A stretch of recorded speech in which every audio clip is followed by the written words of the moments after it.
In this video, I'll show you how to create Google Ads remarketing audiences. Start by signing into your Google Ads account. From the left menu, go to Tools, then Audience Manager. Next, open the Your Data Sources tab and make sure your Google tag is installed and collecting data from your website. If it isn't, complete the tag setup before creating your audience. After that, go to the Segments tab and click the plus button to create a new audience segment. Now choose Website Visitors as the audience type. Give your audience a name, define the visitor rules, such as people who visited specific pages or completed certain actions, and choose the membership duration. Next, review your settings and click Create Segment to save your remarketing audience.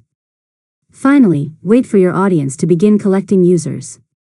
Once it has enough data, you can use it when creating or editing your Google Ads campaigns. And that's it.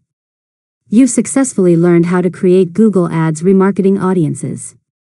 If you found this tutorial helpful, make sure to subscribe to Learn Mode Lab for more tutorials.